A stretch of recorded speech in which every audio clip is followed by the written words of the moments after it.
The release of long classified documents related to the assassination of President John F. Kennedy has once again thrust the past into the spotlight, unveiling a complex tapestry of secrets, intelligence operations, and potential conspiracies that continue to shroud that fateful day in November 1963 in a veil of intrigue.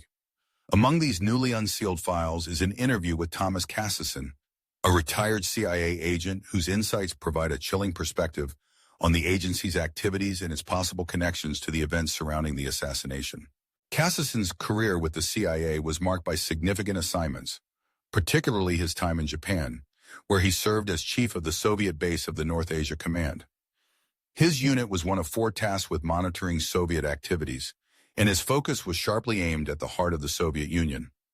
The operations he oversaw were multifaceted, encompassing not only espionage, but also psychological warfare, with methods designed to influence internal Soviet audiences. This background lends weight to his observations regarding the CIA's intricate web of operations during a time when the threat of Soviet influence loomed large over America.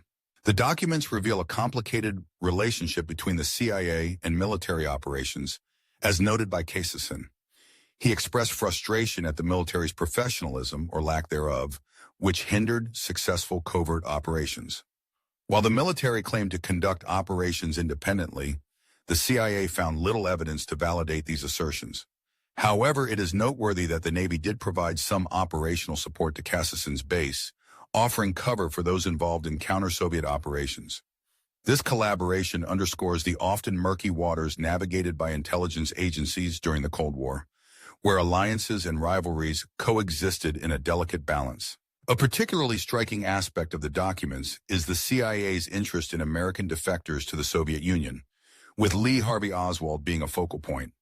Cassison's memo dated November 25, 1963, to Walter P. Haltigan reveals his immediate recognition of Oswald following news reports of the assassination.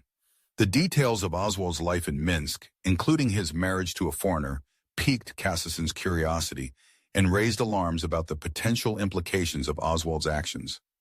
The memo serves as a critical piece of the puzzle, illustrating how the CIA was monitoring individuals who had defected to the Soviet Union, especially those who could pose a threat to national security. Cassison's recollections surrounding his memo add layers of complexity to the narrative. He clarifies the roles of key individuals involved, including Robert G. Lamprell and Walter Haltigan, suggesting that delays in communication could have impacted the agency's response to the unfolding crisis. His initial belief that Oswald might have been a KGB operative reflects the pervasive fears within the CIA regarding Soviet infiltration. Yet Cassison's decision not to debrief Oswald speaks to a level of uncertainty, perhaps a recognition of the risks involved, or a calculated choice to avoid escalating tensions. The documents also explore the CIA's operational practices, revealing the intricacies of intelligence gathering during the Cold War.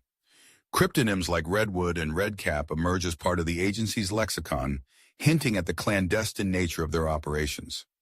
Cassison's insights into the research branches within the CIA dedicated to monitoring Soviet activities provide a glimpse into the extensive efforts made to understand and counter Soviet maneuvers.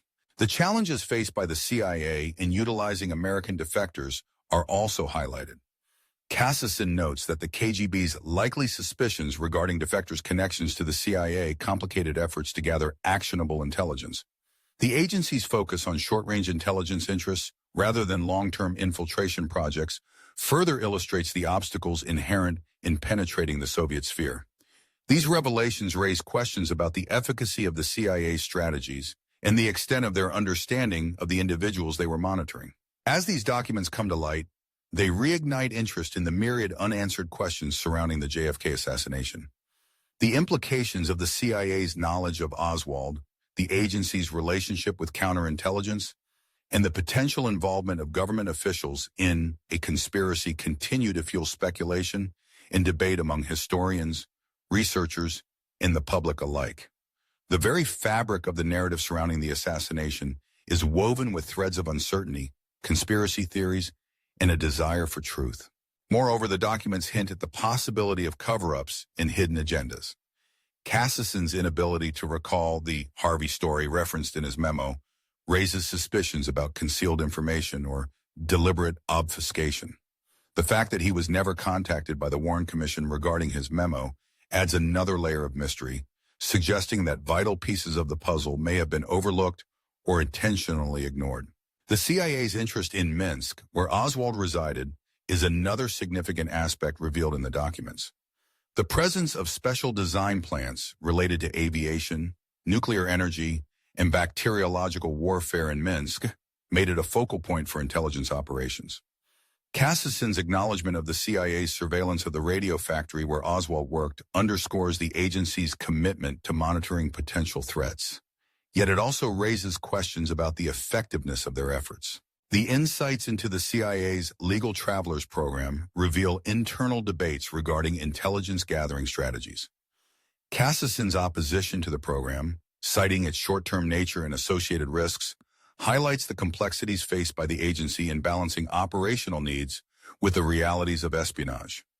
This internal friction speaks to the larger challenges of intelligence work during a time of heightened tension and uncertainty.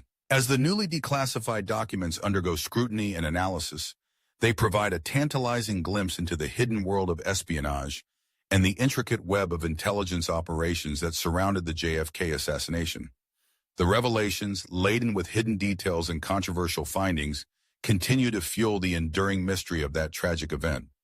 The shadows of the past may have been pierced, but the questions they leave behind linger, inviting further exploration and reflection on the nature of truth, secrecy, and the legacy of a moment that forever altered the course of American history.